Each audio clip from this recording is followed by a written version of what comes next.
have the policies state, but independent.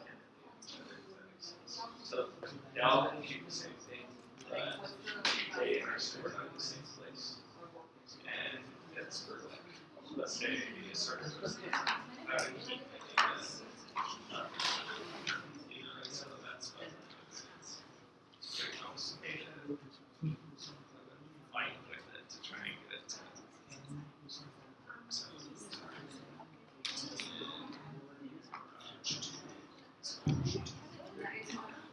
so all the files should be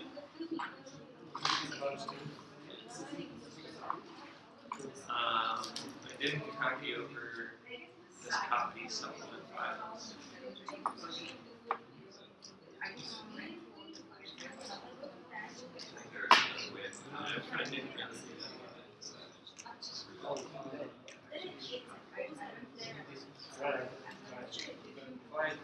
So, I was looking at which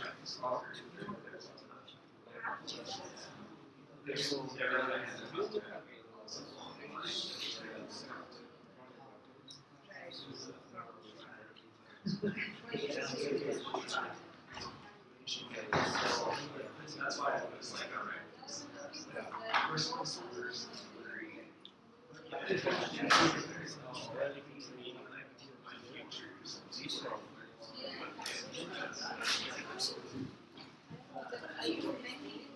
Okay, right. Yes, I guess since you are at project one, make a Facebook branch. Yeah. Okay. So, and they don't have like just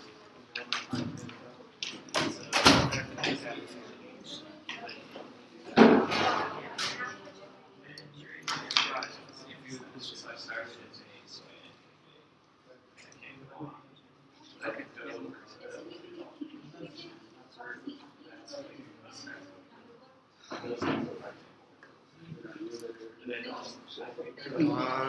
烦死了！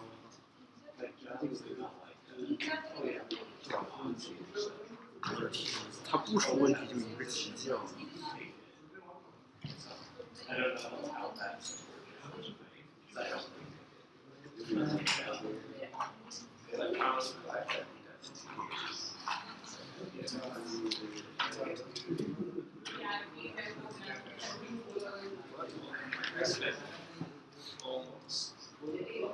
Basically, record the whole thing for like data shard stuff.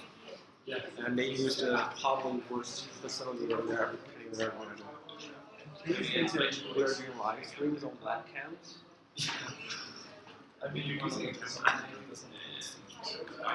It doesn't work because there's some weird, stupid stuff that's burned out like a few weeks ago, and they still didn't really fix it. I don't care. You know, before when this thing at least works 80% properly, they'll use them for the week. When they are buying a new one, you know, the thing is that buying can, you know, last for like a month or something. So, can you see this text in the very back? I think it's not. Well, which one is better? No? Should be.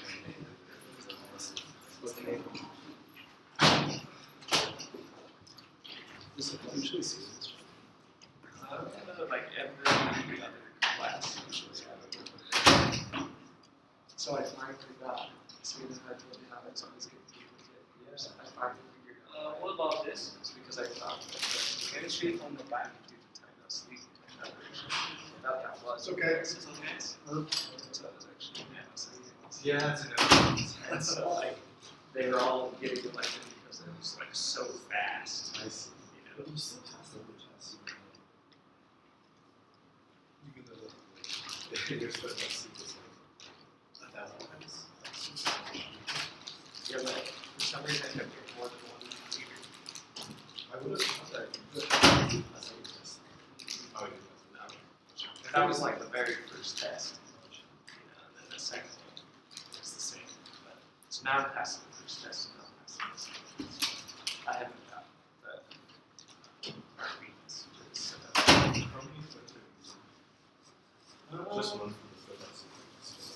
So I use one for the job, and that's kind of tied into sleep. So it's just like sleep and then each job. So whether you're a candidate or leader or something, go down on the thread and then go back to the sleep thread. So then that's just a thread, and then the only other threads are being shown. Okay. Yeah. Because then you don't have to wait for the good thing done. You can go back to saying, okay, have that timeout phase. So like if I'm a candidate and I'm waiting for votes, I don't want to wait for all the votes to go back to sleep. I want to start something again. That makes sense. Or the time out phase. So that if it times out again, I can figure out.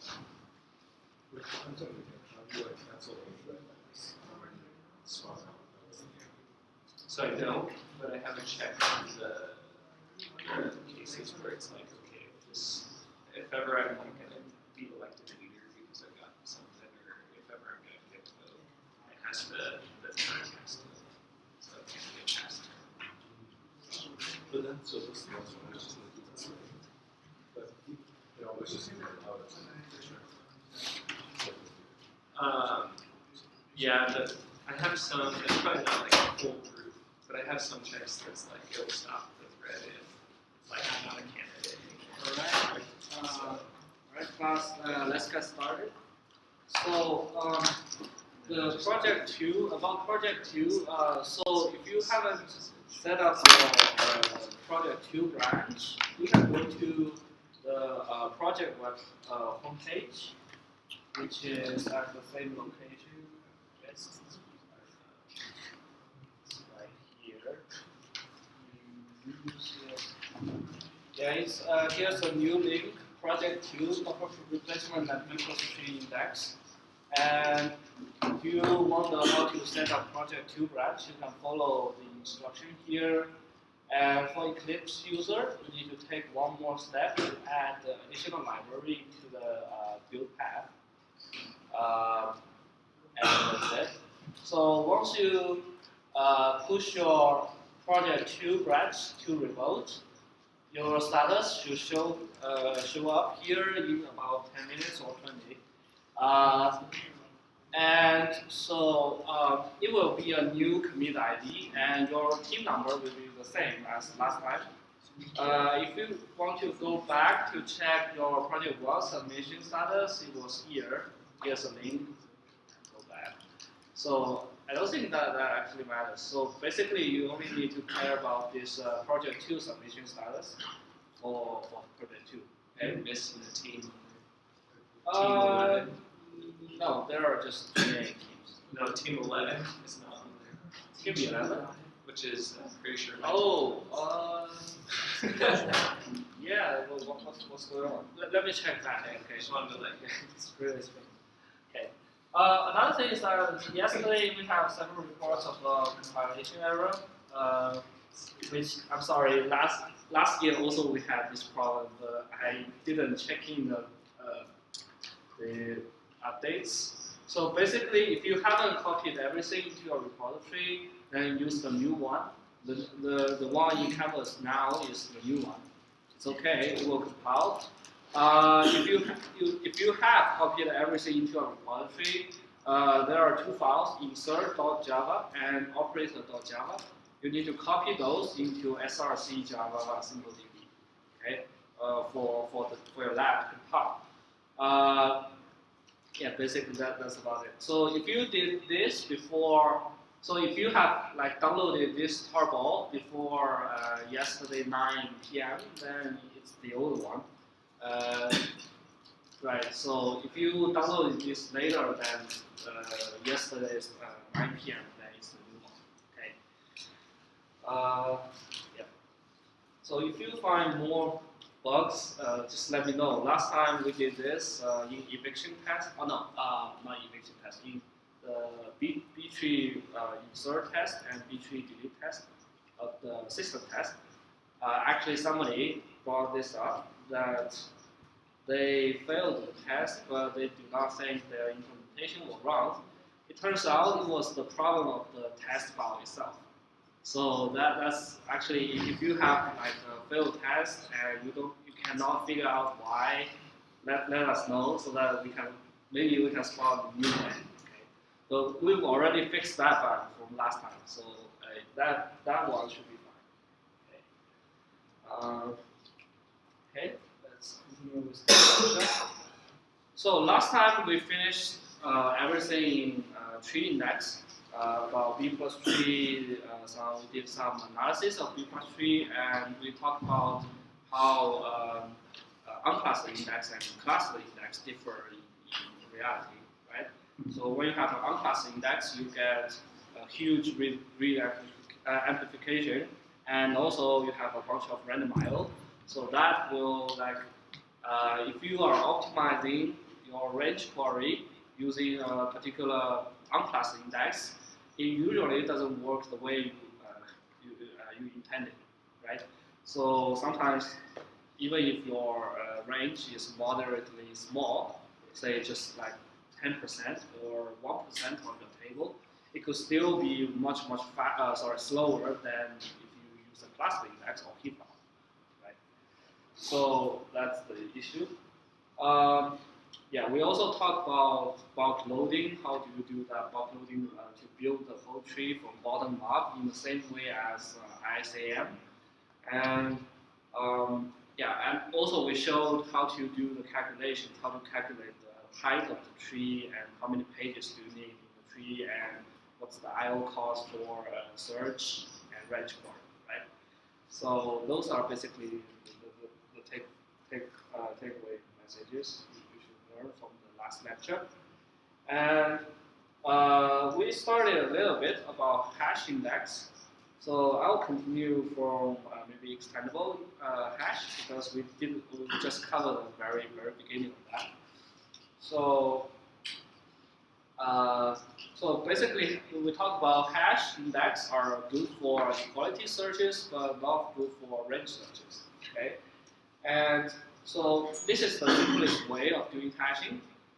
This is called static hashing. Basically, it works the same way as you use normal like Java or C++, Java hash map or hash table, or a C++ map, unordered map, or dictionary in Python, something like that, right? So basically, you have a hash function hk on the key, which maps the key into a range of 0 to n-1. And for each of these hash value, you create a bucket. Here, the bucket actually doesn't only contain one tuple. It actually can contain up to many tuples because each bucket is a page. In a page, you can fit many tuples there. If your bucket fills up, you create an overflow page and chain together all the overflow page in the bucket. Okay, so when you do a search, you not only need to search the page of the bucket, you also need to follow the chain to go to the overflow pages to search for the bucket. If you do not find anything, then it's not there, right? So this is pretty simple, but the issue is that when you insert many tuples, right, you're gonna end up with a very long chain. So actually, this is pretty simple principle. So I'll bring up here because we will use it later in the lecture. So are you familiar with this Petit's principle? Yeah. So if there are like n objects and n-1 positions, then there will be at least one position that has like 2 objects. Yes, exactly. And there's an extended version of that. If you have, say you have m posts, I should write it longer. If you have m posts, and you have n plus 1 digits, then you are guaranteed there's at least one hole with n plus, sorry, greater than or equal to n plus 1 tuples. Okay. This is just an extended version of the basic Kitting-Score principle, right? Because if you take n equal to, sorry, 1. If n is 1, then basically if you have n holes and n plus 1 digits, then you have a hole with 2 digits, right? Okay, so with that, the point I'm trying to make here is that if you, so let's think of these buckets as the holes and the records as the pigeons. So if you have n buckets and n plus 1 records, then you're guaranteed one of the buckets will hold at least n plus 1 records, right?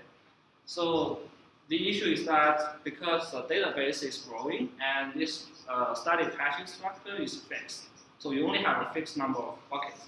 So you are guaranteed to have like whatever n you set here, you are guaranteed to have like have a table that's larger than that threshold, right? So because your table is usually growing, like if you have orders, sorry, items, what's that called? Line item table in a warehouse warehouse database. As the customers are placing orders, this table will grow over time, right? So if you set this m say to 1,000, but like during the years, like you could have received many different orders, like a million, right? Then if you have just 1,000 buckets, but you can receive like a million orders. Then basically, based on the Kitting-Score principle, you will have a million divided by 1,000. If you have this plus 1, right? Plus 1 records in one bucket, it is guaranteed. And then, you know, since the page, we've talked about this. So for a moderate like size record, like say 100 bytes, it is very typical for such an order tuple. So a page could only fit roughly, I would say, 100 to 200 such tuples. Okay, so that means basically this is roughly 1,001, right? 1 million. Oh, sorry, it's more than that. 1 million is 10 to the 6. Yeah, it's roughly 1,001, right? If your page only fits like 100 tuples per page, then you're gonna end up with at least 11 pages per bucket, right? And this is just say for a moderate sized company, right? If you are a big company like Amazon, of course, in 1 year, this is not the size for 1 year. Maybe you can receive this many orders in 1 day, right? And every day you have 11 additional pages for each one. Then your search time will be really bad, right? So this static hashing doesn't scale. So that proposes us to consider some dynamic approaches. So we will need to actually grow the number of hash buckets over time, right? So that means we will need to increase the number of buckets over time. So the simplest idea is that whenever you have an overflow, that means your tuple doesn't fit in a bucket. What you can do is that you expand your hash space into double, right? Like you double your hash space. Like when if you have originally have a hash function that maps a key to n buckets, then whenever you have an overflow, you expand that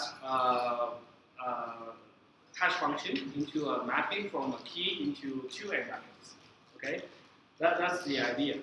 So if you do this naively, it's basically roughly the same as typical hash table implementation in like Java or C++, right? Whenever you have too many tuples and it exceeds the low factor of your setting, then the library, the runtime library, will grow your number of buckets to a larger number by some constant factor. Sometimes it's 2 or 1.5. It's up to our decision, right? But the issue with that, once you do that, it's you need to stop. Like you need to stop every updates and lookup in that particular data structure, right? So because if you have this hash table and you have n buckets, okay, n buckets, and you want to grow that into 2n buckets, what you can do is that you can create a new hash table here, and it has 2n buckets.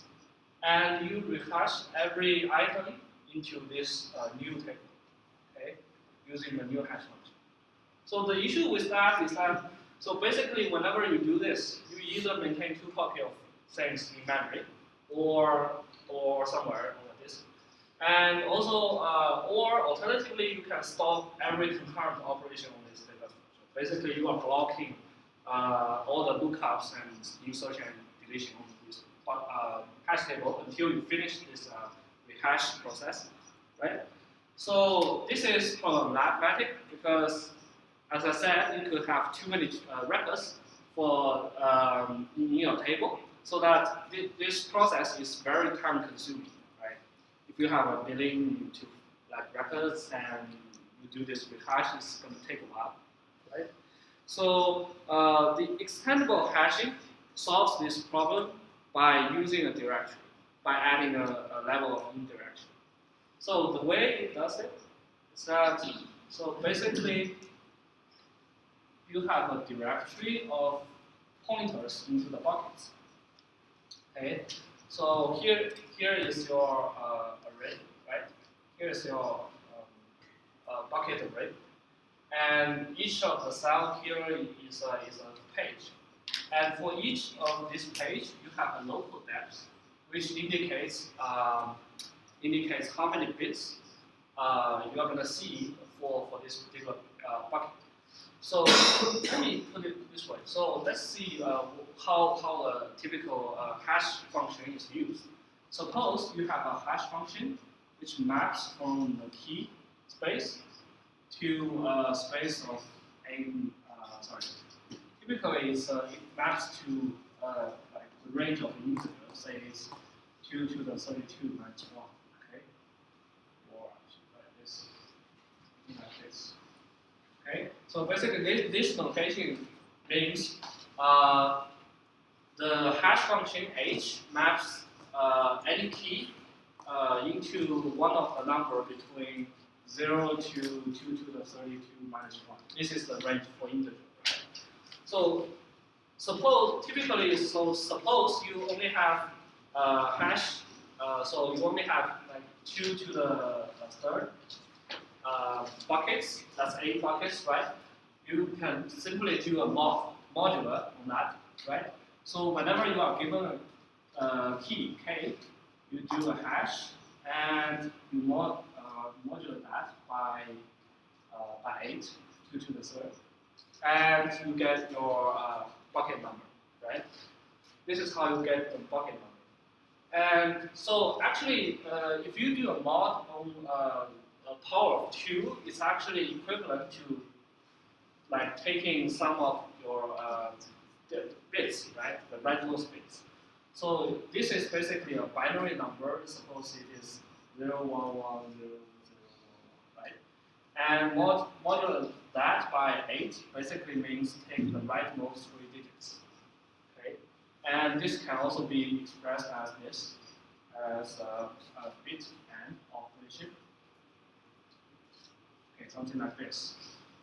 So notice that if you limit your number of buckets to the power of 2, then basically the only thing that changes is here. Okay, is how many bits you are using from the hash map. Okay, so that is something we call the depth here. Okay, so the depth is basically means how many bits you use from a hash map. Okay, So for the 8 buckets here, you are basically specifying how many bits they are going to use. Suppose this one is for hash value. How many I have? 1, 2, 3, 4, 5, 6. Suppose I have this. So I have a value of 0, 0 here. Basically, that means it looks at 2. Basically, that means it looks at 2 bits on the rightmost of your on the rightmost 2 bits on your hash value. Okay, and you could have a 0, 0, 1 here, right? Then this basically means you will look at the 3 bits over here, and so on. So suppose this is 1, 0, this is 2, and 1, 1, this is 2, and you have say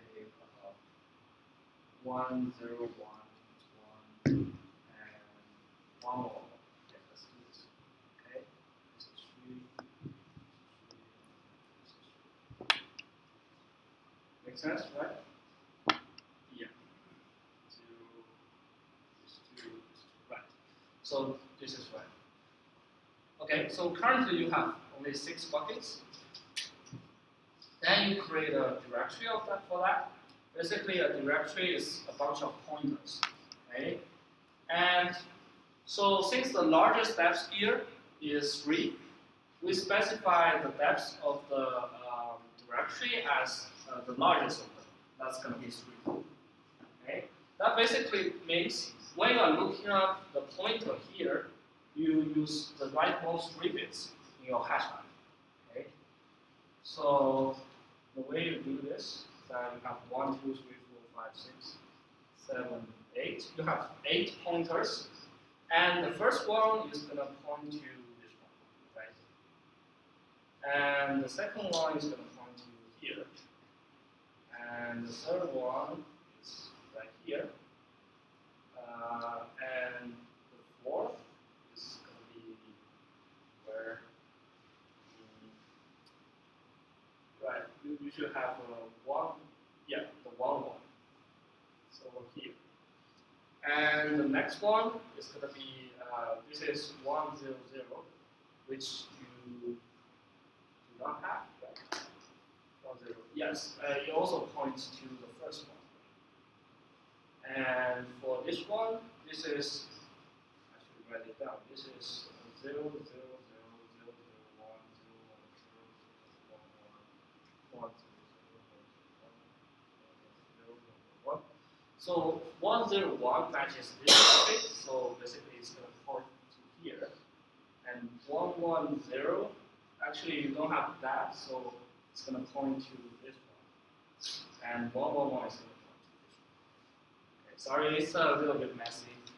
But so when you are doing a search, you first look at the global depth. This is called a global depth.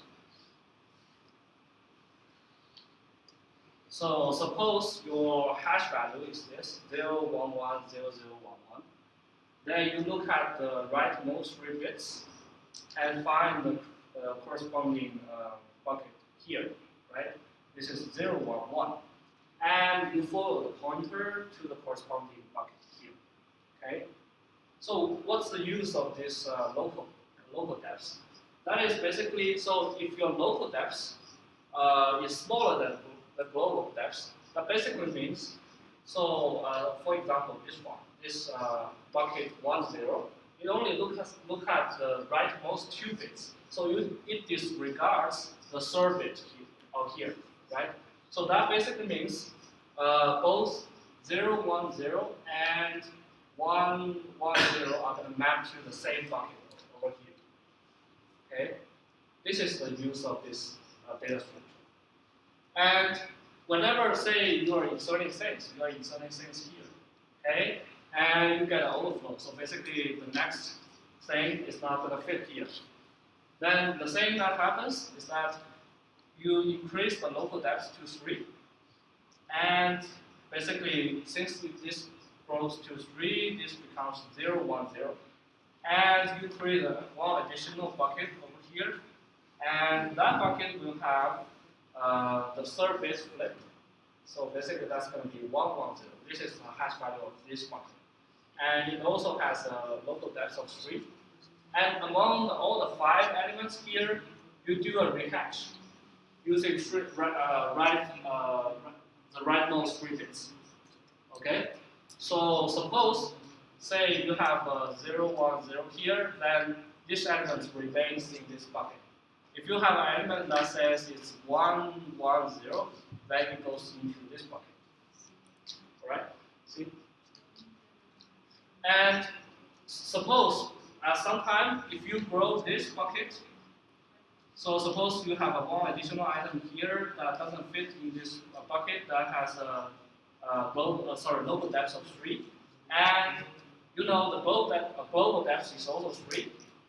If you follow the same procedure, that basically means this will grow to 4, and this is 0, 1, 1, 0, and you will have a bucket that's 1, 1, 1, 0, right? And you also have a local depth of 4. But here in the global depth, you only have a depth 3. That means in the global depth, if you only look at the rightmost 3 bits, you are not going to be able to differentiate between this bucket and this bucket. So in that case, you grow the global depth to 4. Okay? And that basically means you expand the range of this directory to 16 entries. And the entry that 0, 1, this will become 0, 1, 1, 0. So you will map to right here. And somewhere at the back, that's going to be 1, 1, 1, 0. 1, 1, 1, 0. One of the entries is going to be 1, 1, 1, 0, and it's going to map to this one here. Okay. So yeah. So but one thing to note about this increase of space of the directory is that because the directories are basically a number of page pointers can typically be very small, like 4 bytes or even 8 bytes. That still means basically you can easily fit like 1,000 to 2,000 page entries in the page pointers in one page. So that means even if you grow this the directory over time, it's still gonna easily fit in a very small number of pages. Okay, so the cost is gonna be much smaller than if you dynamically grow this data array, because the data here are going to be very large, right? Because you can have keys and you can have other pointers, or you could have alternative 1, in which case you have a huge record over there. Okay, if you grow the size of this, it's going to touch many more pages. But if you are just growing the directory, it's going to be very small. Okay, so. Yeah. So any questions about this extendable caching?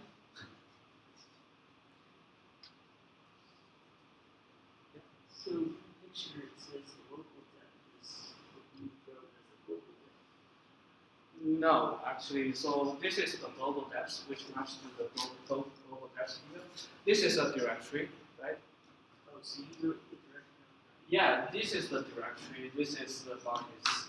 Okay. Sorry. This is these are basically, so why here, so let me explain this. Why here the buckets are right individually? Because they do not necessarily being consecutively in one disk. Because you could be allocating these buckets in out of order. Say let's do this. So suppose initially you have a bunch of directory of only 0, 0, 0, 1, 1, 0, and 1, 1. You have 4 buckets. And you keep inserting into this one. Okay? You keep inserting into bucket 0. Then what happens is that once you insert something here and it overflows, this one will split into 2, right? You are going to end up with these 2. And then you keep inserting, then you will have one additional one. That's 0, 0, 0, 0, and 1, 0, 0, 0. So basically, if you allocate them consecutively, then this is the order that they are laid out on disk. Then suppose you change your pattern, you insert into this one, and this one overflows. Then you will have 0, 1, 0, and 1, 1, 0 here. Okay. So basically, if you look at the numbers here, they are not in order. It's not like you have a static caching where you could have consecutive pages for the buckets. Like bucket 0 is followed by bucket 1, then followed by bucket 2. Here you could have all the buckets. Basically, they are scattered around in your file. That's why this is drawn this way. But the only thing that matters is that the directory itself is the directory here is consecutive on a disk, and these are very small. These are basically page pointers. They only takes like 4 bytes or 8 bytes. Make sense? Okay. So let's see a concrete example here. So that's just a general idea. Let's see a concrete example. So suppose we are inserting 21 here. Okay. So we first look at the rightmost 2 digits, 2 bits of 21. That's 0, 1. So you're gonna look at this directory here, 0, 1 directory. Then you follow the pointer to this bucket B here, over here, right? And you find out that it has a local depth 1. And it's going to have an overflow, right? And what happens next is that it's going to split into 2, right? So you increase the local depth of bucket 2 to 2, and you create a new bucket D that also has a local depth of 2. Then what's going to happen is that this 0, 1 maps to B, and this 1, 1, which was original maps to B, you map that to the new bucket. Okay, and then you do a rehash of everything over there. So basically, if you look at 1, what is 1? 1 is 0, 1. So it remains in bucket B, and 5 is and 5 also. This also applies to 5 and 13, and 7. 7 is its binary is 1, 1, 1, right? 7 equal to 1, 1, 1, 2. Okay, so that basically means 7 should go to bucket D instead of bucket B. Then for 21 is the last 2 digits are 0, 1, so that means 21 should go into bucket B.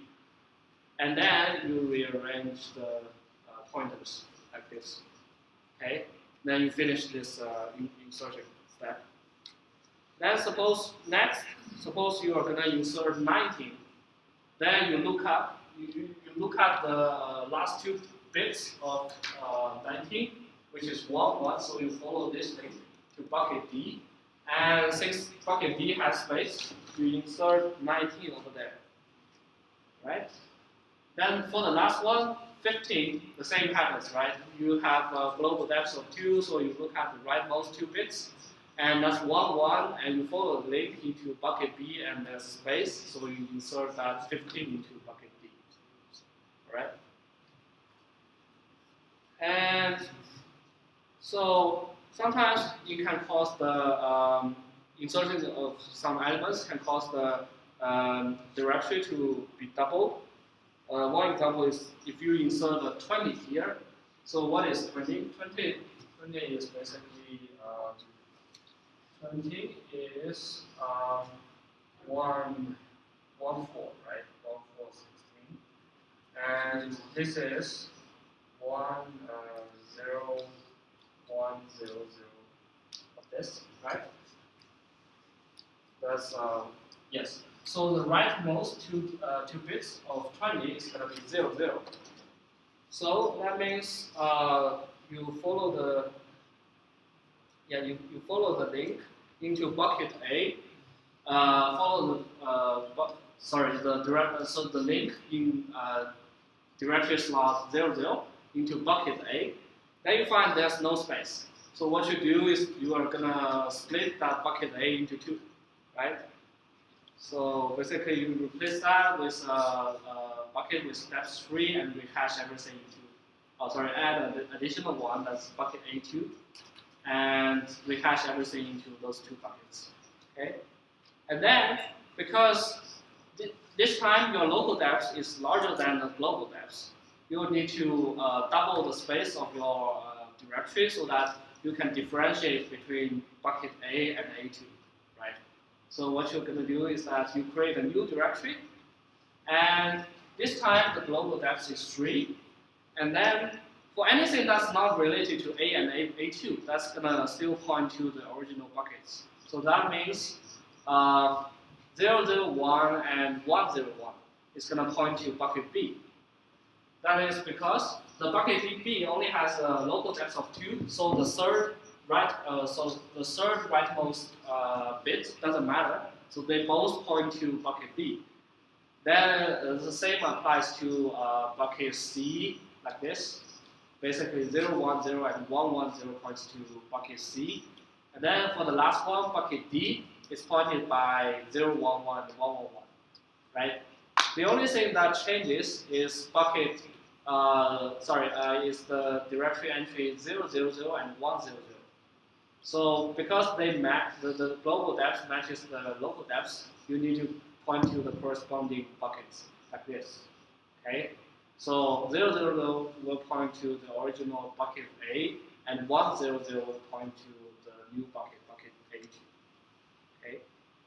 So local depth is the depth of the bucket. Sorry? Local depth is the depth of the bucket. Right. The local depth is basically the depth of the bucket. How many bits you should look at for this bucket. Yeah, and global depth is how many bits you should look at when you are looking out in the direction. That's that. Okay. But there's a tricky part, right? This is this insertion. So suppose we will do something like this. So if we keep inserting into bucket A, but we are inserting the same element. Say we're just inserting a bunch of zeros. What's going to happen? You are going to end up with a large amount of buckets, right? Because whenever it overflows, you split that into 2 buckets. But there's another problem is that because your elements are the same, they are all 0. So no matter how you increase the number of buckets, they are going to end up in the same bucket anyway, right? So it would look like something like this. So initially, suppose initially your bucket A, which is pointed by 0, 0, 0, draw the direction here. This is 0, 0, and it comes to here, which is A. Okay, and you insert a bunch of 0 into it, and the next one is not going to fit. So you split that into 2, and you increase the depths, global depths and local depths. And you will have an A2 over here. And this one, 0, 0, and 1, 0, 0, 1, 0. But however, your new elements, 0 star, and all of your old elements in the bucket, they all still hash to the same bucket, right? In this case, you still end up with an overflow page, right? Otherwise, in this new 0 star doesn't fit in the bucket. Okay. When you are inserting a new one, okay, it fits here. But once this page fills up, what happens? You insert a new 0 star. You further split that A bucket into 2, right? But still, because these are the same elements, you still end up with a new overflow page. So basically, that means you change this to 4, and this is going to be 4, and you even double the space of the directory and create a new one over here, A3, but it's still empty. Okay. So if if your data is highly skewed, this is what we call highly skewed. If this is highly skewed, which means you have so many duplicate values, okay? And you are keep inserting the duplicate values into this hash table, then you still end up with a very long overflow chain, right? And there's a side effect for that. It's even worse than that. Because in static hashing, this is just a chain, right? A chain is a chain, and you do not have any way to optimize this because all the keys are the same, right? You have to scan them anyway. But your direction is going to explode, right? Whenever you insert, so for every 4 elements you insert, your direction space is going to double, okay? So suppose your page is 8 kilobytes, and each of your page pointer is 8 bytes. Then you can fit 1,000 page pointers of a page, right? So that means basically up until depth 9, they can fit in 1 page. Then things gets really, really bad. Because for like say, so for every 4 elements you insert, your global depth and the local depth of A is going to increase by 1. So that means if you insert 9 times 4 elements, which is nearly 36 zeros, then your directory is barely fit in 1 page, right? Then if you insert 1 more, it's gonna end up with 2 pages, right? So let's say 32 zeros is gonna have 1 page of directory, right? And if you insert 4 more, that's gonna be 2 pages. And 44, you're gonna have 4 pages. It's even worse. And so on, right? So if you insert a billion records, of course, your disk space is gonna run out, right?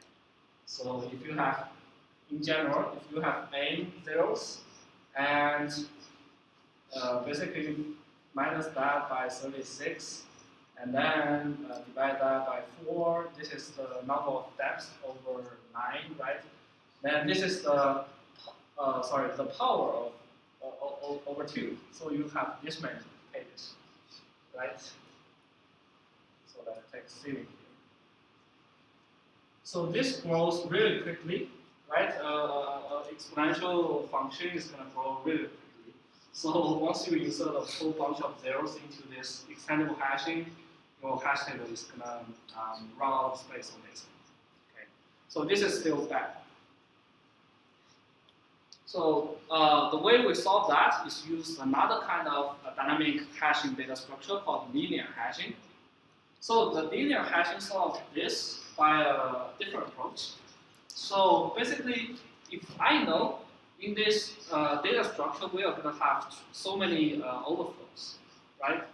That's to say, so we do have a lot of overflows because we have many duplicate keys. And still, if I do not have many duplicate keys, I want to have like a growing number of buckets so that a lot of your lookup is still constant time. So instead of splitting the bucket that's going to overflow, whenever an overflow happens, we take turn to split different buckets. That's to say, if I have an overflow here, I don't necessarily split this bucket.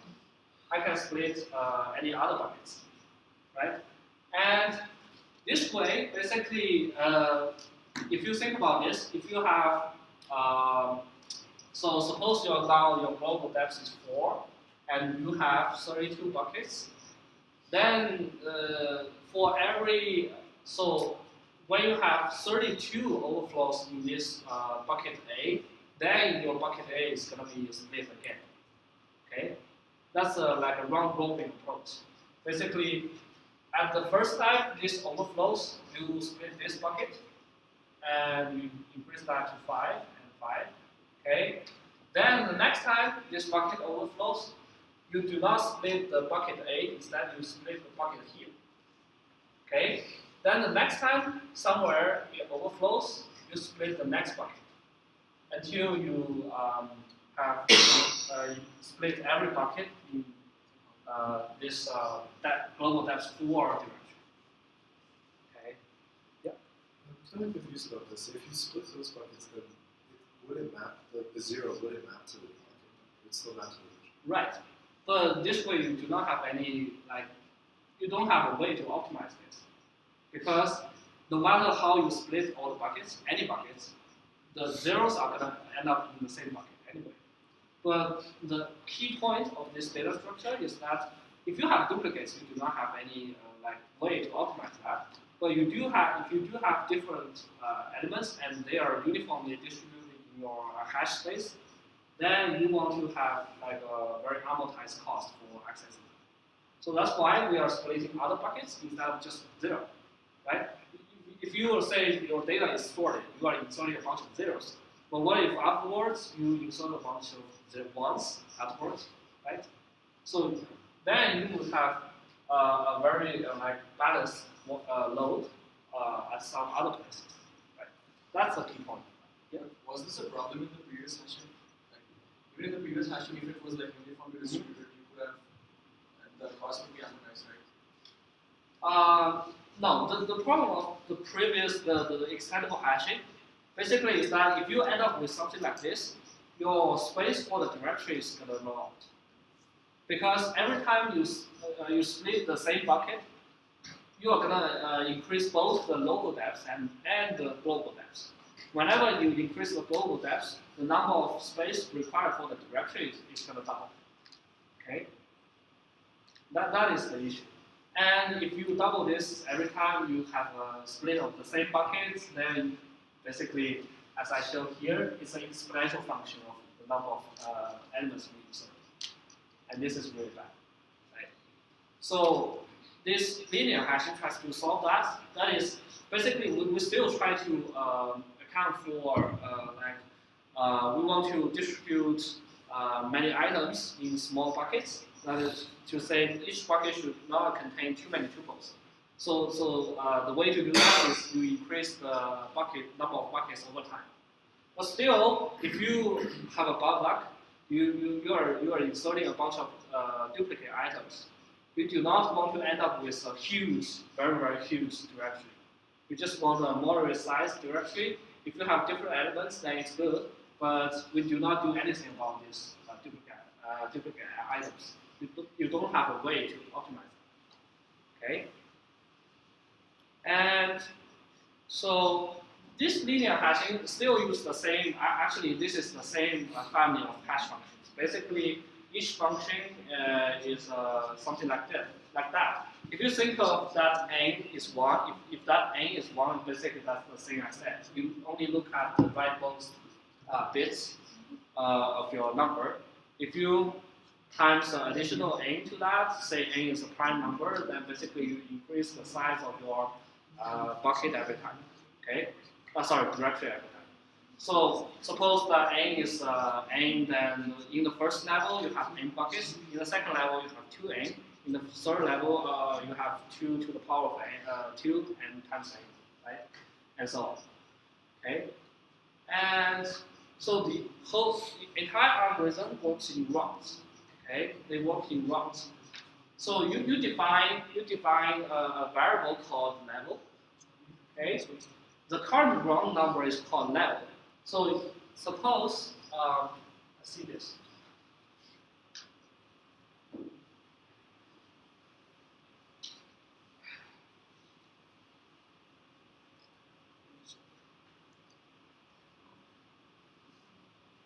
Suppose initially, let's just say n is 1. Okay.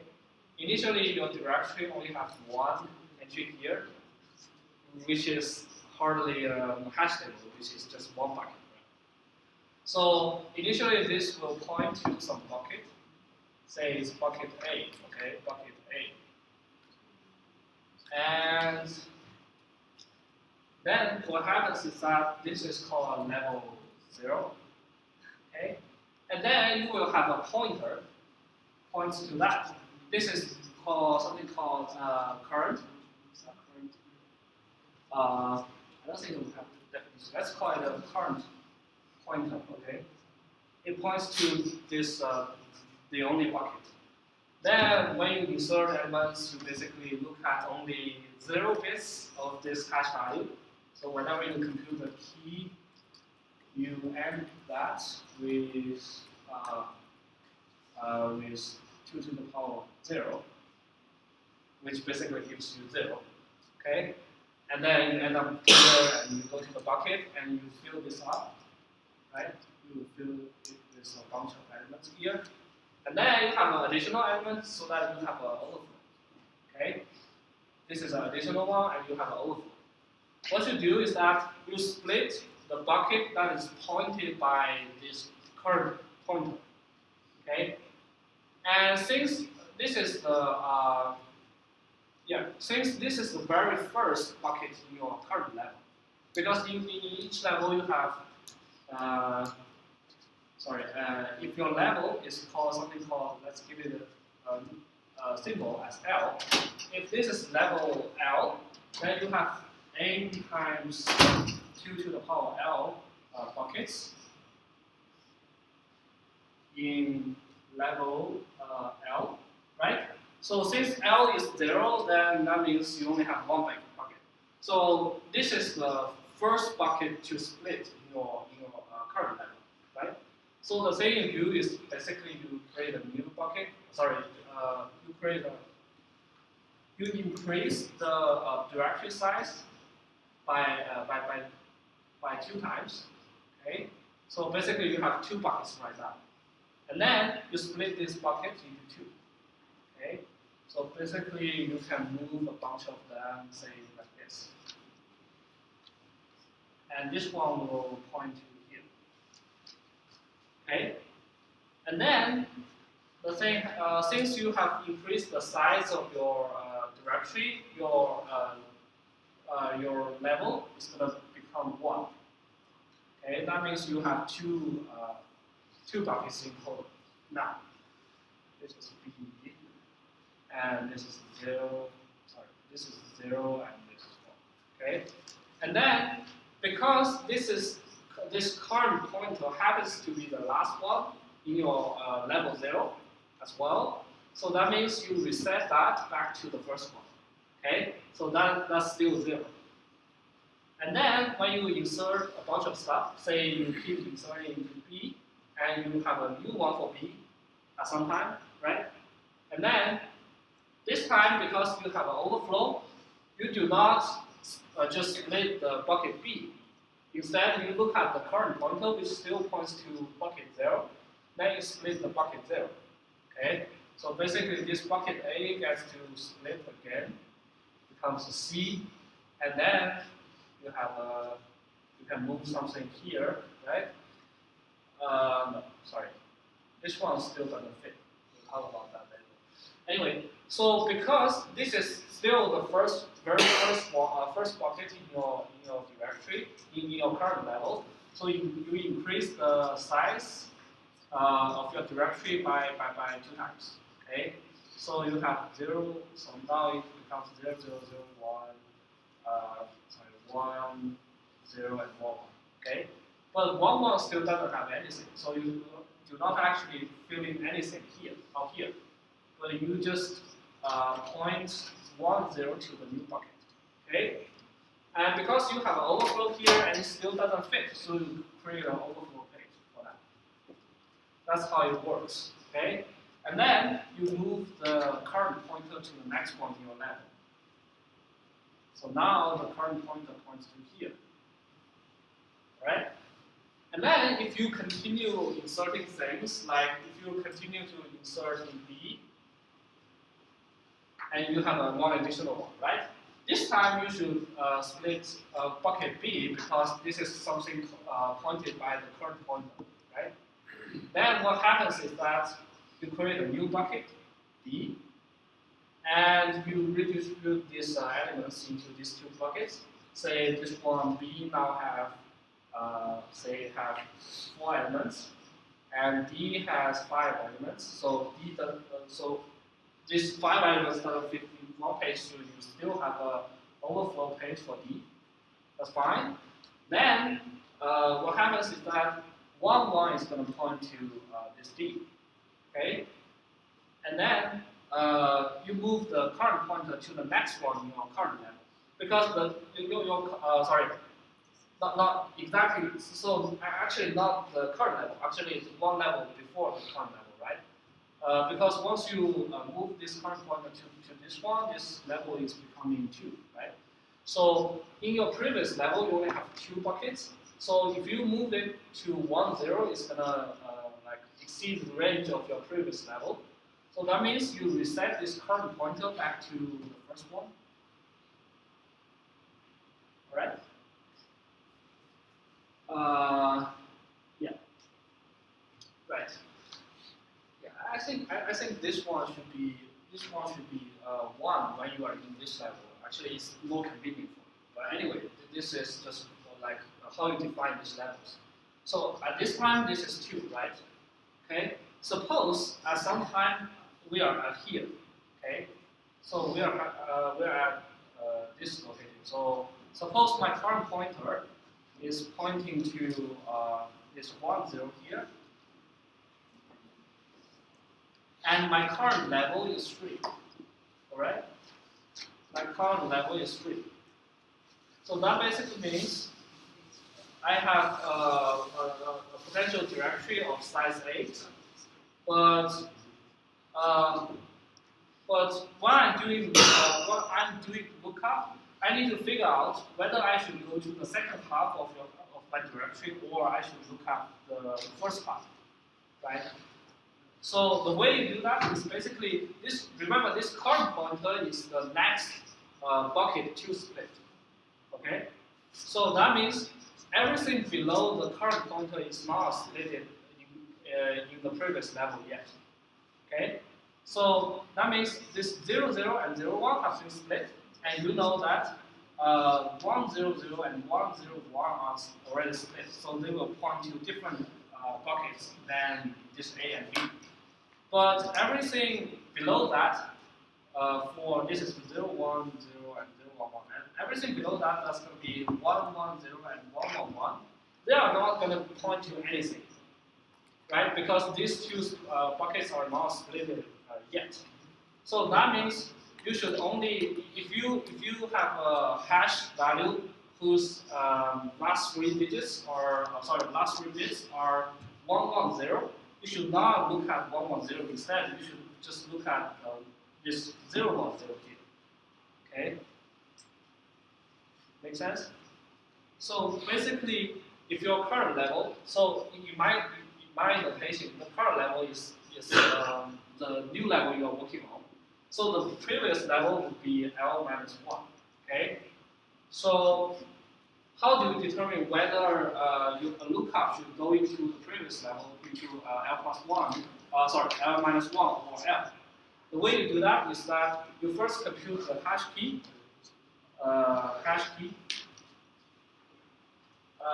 and what you do is that you AND 2 to the power of L minus 1. Sorry. Or I should write more. More is a little bit easier. Let's write more. So mod 2 to the power of L minus 1. Okay? You mod it with the previous level's number of buckets, and that's to say you are using the hash function of the previous level, and you get some value here, right? Say this is just something called h, okay? And suppose this h is smaller than current pointer. This is the first case. If this is smaller than the current pointer, then that basically means the bucket in the previous level has been split. So actually, you will need to look at another hash value, which is hk mod this value in current level. Okay, and then you go to the corresponding bucket. say it's 001 or equal to 001 or 101. Okay. The other case is that h is greater than or equal to current pointer when you are doing lookup. That means this bucket hasn't been split in the previous level. Okay, so you don't have anything down here in the new level, in the current level. It's you only have pointers in the previous level in the corresponding bucket.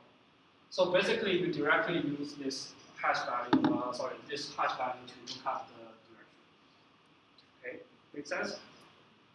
Yeah, let's see an example. This is the computer. Let's see an example. So suppose, So here, the n is 4 and the initial level is 0. Okay, so basically you have initially you already have 4 buckets and your initial level is 0. So initially your current pointer is pointing to bucket 0, right? So when suppose you're inserting 43, you need to first look up the bucket to insert 43. So 43 is 101011, right? So you mod that by 4. You mod that by 4 times 2 to the power of 0. Okay. So that's basically taking the last 2 digits, and it's 11. So 11 is here, right? 11 is here, right here. So this 43 should actually go into this bucket over here. Now what happens is that basically this 43, since this bucket doesn't 43 doesn't fit in this bucket, so you create a new overflow page and put 43 over there. Then you split the page, which is the very first bucket, the bucket 00, and you split that into 2 buckets. Okay, so this is the new bucket over here, and you rehash everything, which is 32, 44, and 33, and rehash them into these new buckets using the hash function that actually mod 4 times 2 to the power of 1 instead. Okay, that's mod 8, and that's basically you look at the last 3 bits. Okay. And then you end up like something like this. And then in your directory, this one is going to point the first bucket, the bucket 0 is going to point to this one, and the last pointer, the fifth pointer, or what we call bucket 4, is going to point to here. Okay, and then you move your current bucket pointer to here. Okay, you move the current pointer to here. Right. Here, this is a slightly different definition. In my notation, basically you increase that level into 1. Okay. I think it's a little bit easier to use than this, but anyway. So basically that means, so here the level equal to 1 basically means your current pointer is still in 01. In level 0. If you put the level 1 there, it basically means you're constructing the level 1. Okay. Anyway, that actually doesn't matter. So then, if you insert something else, so if you insert 50, 50 is 10. Let's insert 150, and because 50 is 10 for the last level, for level 1, so 10 is over here, and this is larger than the current pointer. Right, larger than or equal to the current pointer. That means this bucket hasn't been split. Okay, and that means this 50 should go into this bucket. And there's one additional overflow, so you do the same thing, right? And next, so basically you end up with 10 where's 10? This is 10, and this one, right? Why is that? This is really strange. Anyway, this and it. Oh, I see what's going on. So if you insert 50 into here, then it's gonna just do the same thing as what we did before. Okay. But somehow, if we end up like this, what's gonna happen? If you look up 10, if you insert 50 in the current state, the last 2 digits are 10, right? For the last level. So you look up here, and this 1, 0 is now smaller than the current pointer. Okay, that means this particular bucket has been split. So you should look at 3 digits instead of 2. Okay, so basically you look at the 3 digits, that's 0, 1, 0, it's still this one, right? But it could be this one as well. Okay, it could be this one. This is another number like 54. Okay, so basically this 50 is gonna go to here. Then you create a new overflow page and split this next point of the bucket that this next pointer points to. Okay, and once you do that, you finish this level, the last level, and then you move your current pointer back to 0, and that means you finish your current level, so your level gonna increase. Okay.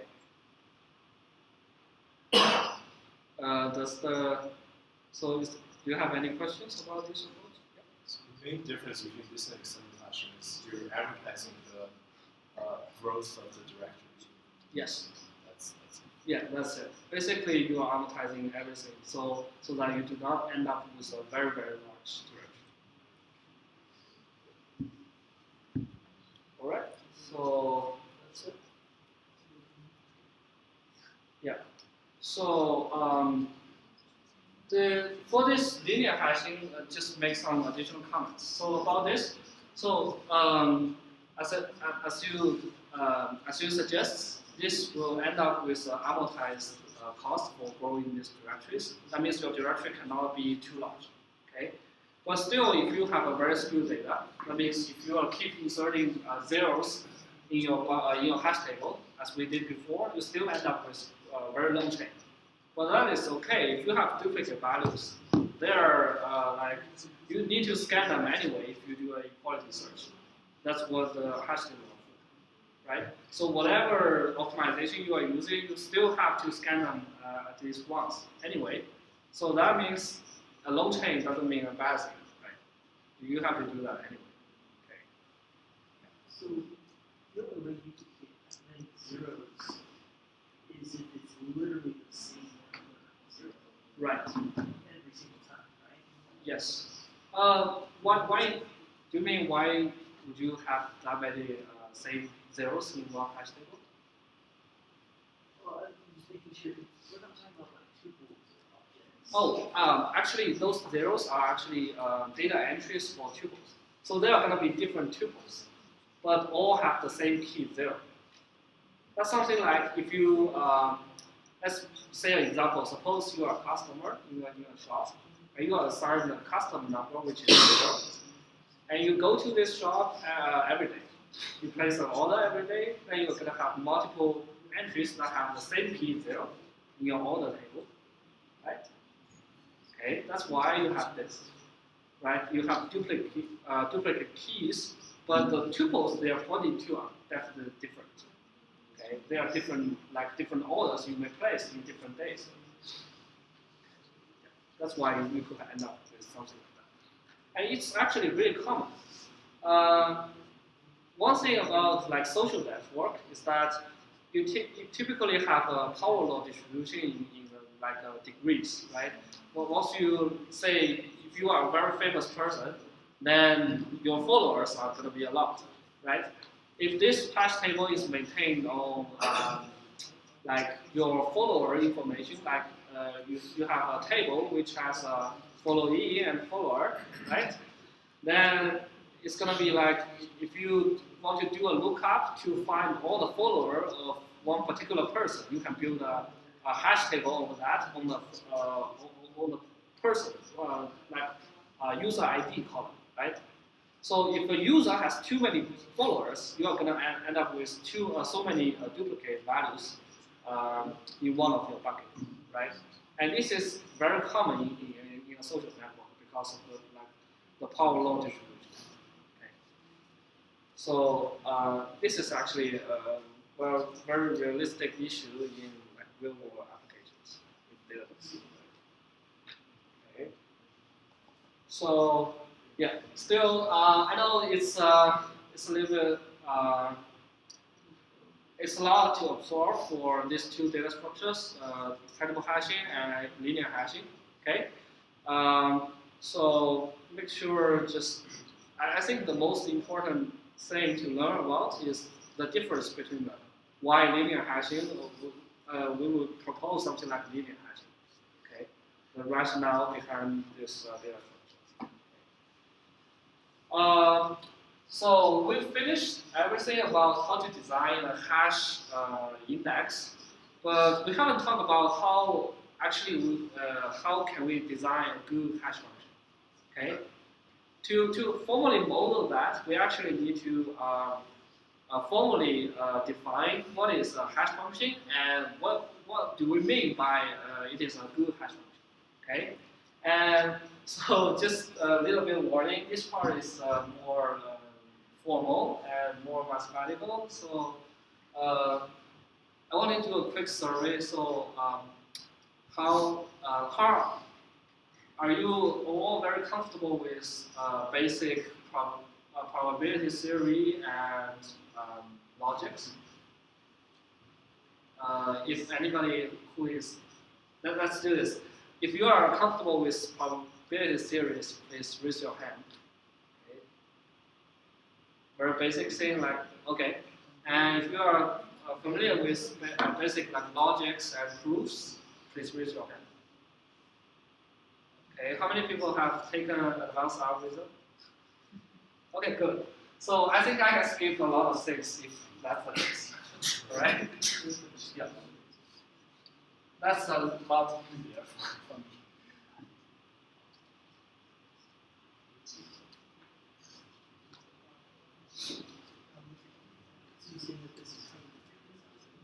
Sorry? You're saying this is covered. What? This subject. The subject? It's Oh. covered in advanced. No, actually, just some related stuff. Like they also require prior prerequisites of like probability theory, like proofs. If you know some basic algorithms and how to prove correctness and something like that. Okay. Just some basic prerequisites. So if anybody has any question, stop me and I'll explain that to you. Okay. If any of my steps doesn't make sense to you. Okay.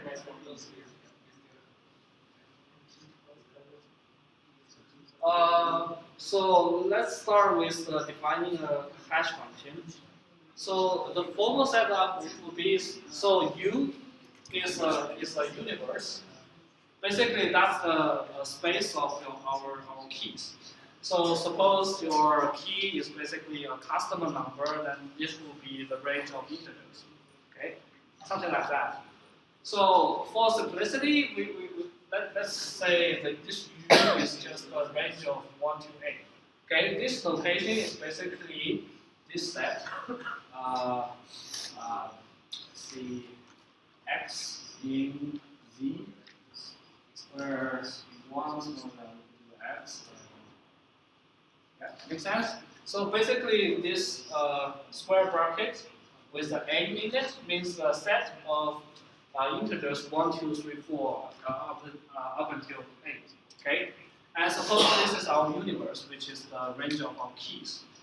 And so for any so a hash function, let's first say this: a hash function is basically a function from this universe to some hash value space.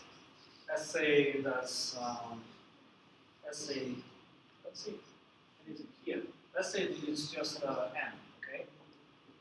So basically, you are gonna map everything in a key space into some integer from 1 to n. Okay. Basically, it's something like that. And to design a good hash function, actually, it needs to be generic.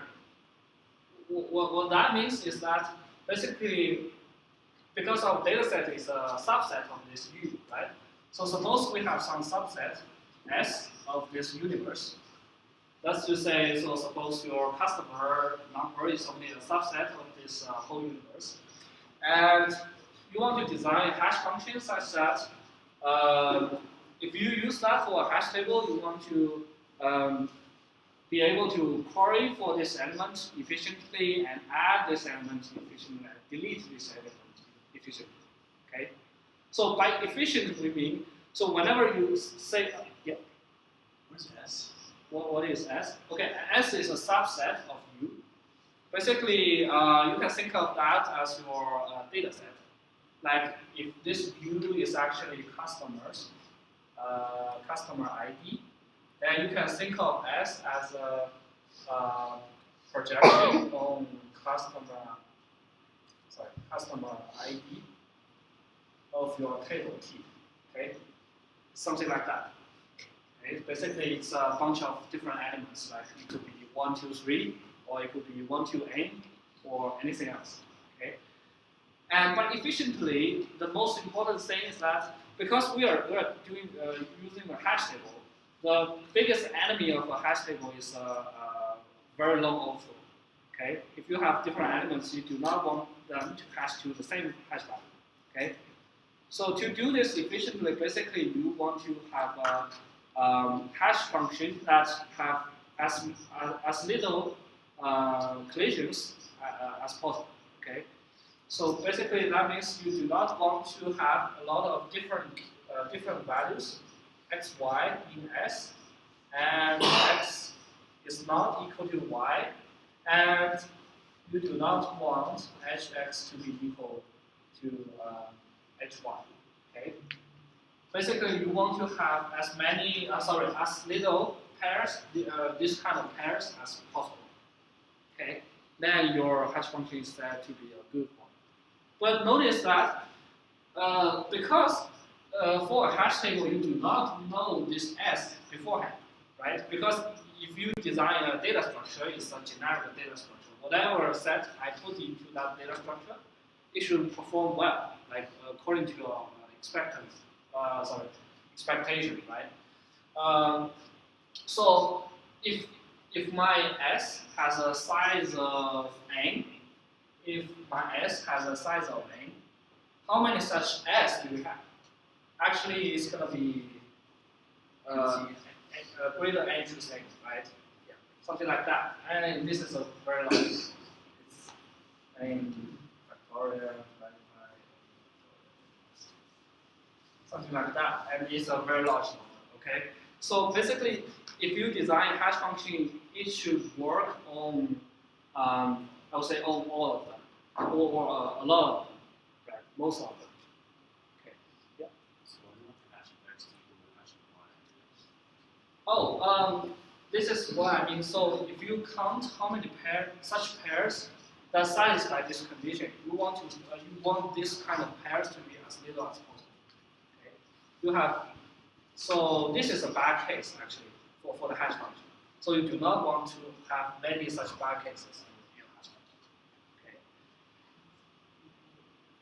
Okay. So also there's two issues with the hash function, because you could have a static hash function like you could have a static set, right? Your set is static and you just want to do lookups, right? That way, so if you have a static data set, one thing you could do is you basically design a hash function that's tailored towards this data set. Okay, it's something like you know the answer, then you design something that's just fit the answer. Then it's good, right? In the best case, you can just have like one value per bucket, then it's perfect, right? But in reality, in more general case, yeah. So like, what do you mean by adding a key to the set? Is the element itself is the key? Adding the what key? So in the previous slide, you were adding a key x. Oh, Yes. yeah. So yes. So for static, actually that doesn't matter, right? Adding a key and deleting a key doesn't apply to a static data set. But for dynamic data set, it applies, right?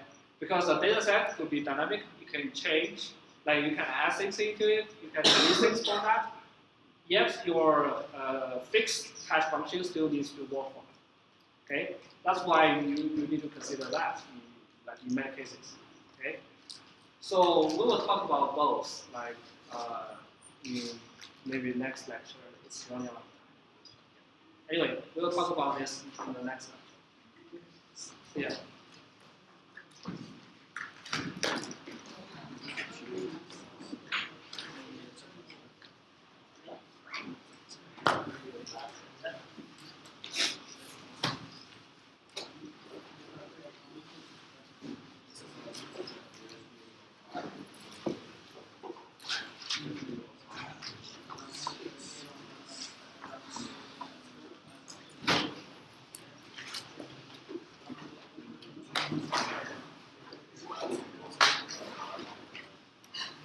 See you next week. Yeah, see you. I'll try to.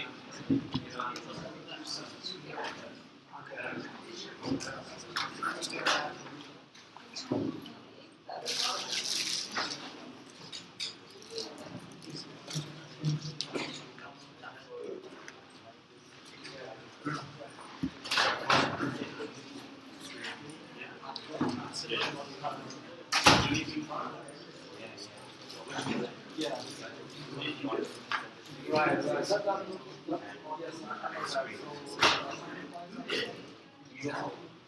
Yeah.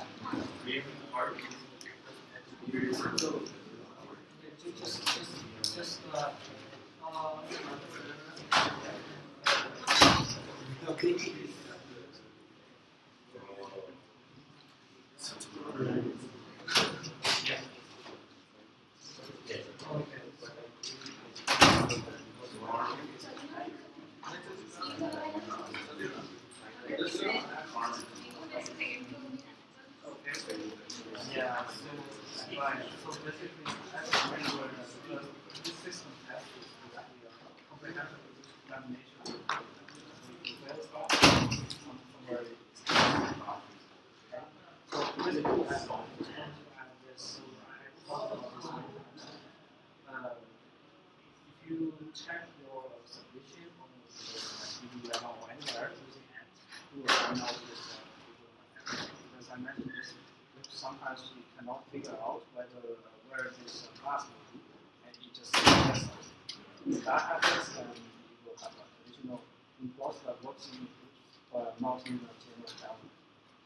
So not that which basically means it will not work in our testing. Okay. So basically, we just use the same set. It's not a very huge penalty. If you have just one additional import, I think maybe just 0.5 times so not too much. But this one, you need to fix that as well. I would suggest you take a look at your iterator implementation. It could be a wrong header size. Be careful about running errors. And it could be you are not enumerating all the pages in your file.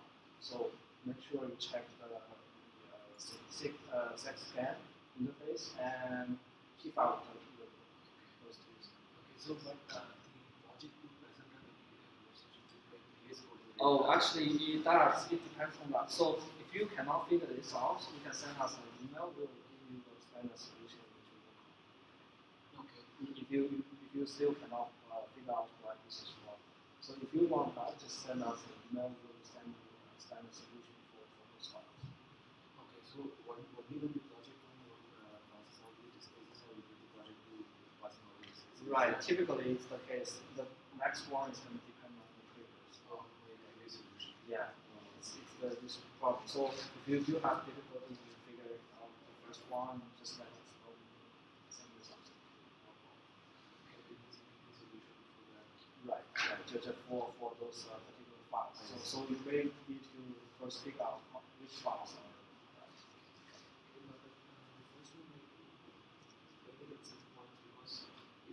Yeah. Yeah. This is actually there's a very simple fix. You just test this in Ant using the Ant command, and then it will show you something like this, and you remove those additional reports. Yeah, but I recognize the additional report was automatically includes standard. So I just test cases. Yeah, I know. It's really frustrating. It's not a test case alone, but it's just an additional report. Yeah. I really appreciate it when